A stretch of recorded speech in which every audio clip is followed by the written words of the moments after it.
वैसे भी आज बड़ा भयंकर गर्मी है। यही गर्मी में दोनों दुल्हन अपने दुल्हा को रिक्वेस्ट कैली।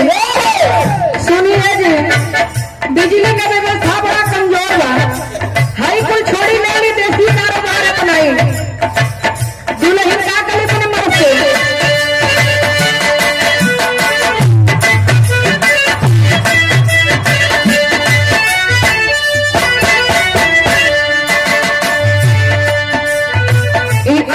लगा रामिया के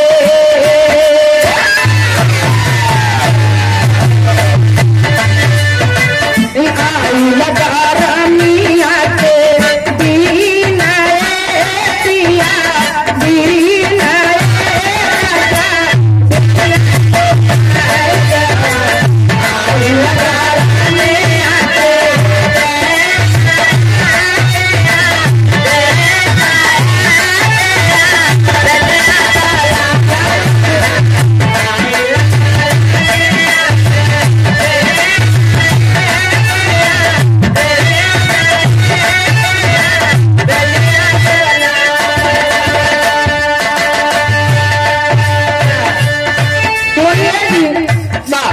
तकलीफ बहुत ज्यादा दिन न सहे के पड़ी।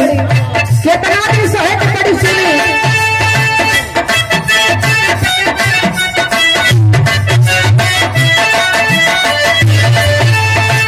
चार महीना पिया गर्मी का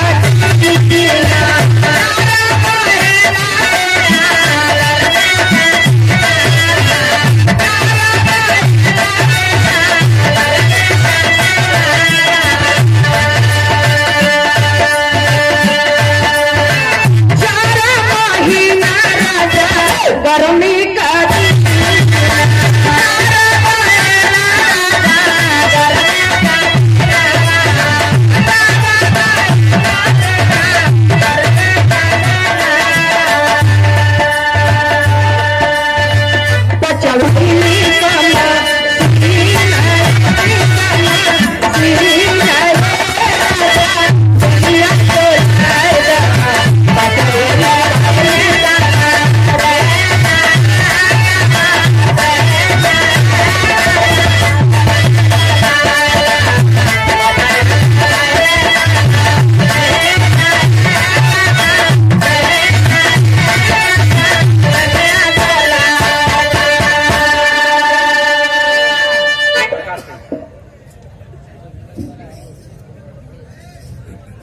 परम आदरणीय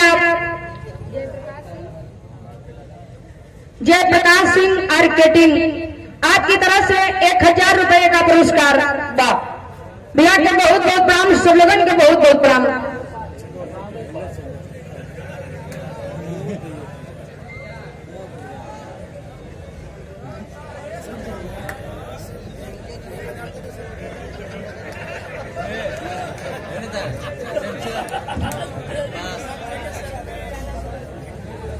Oh.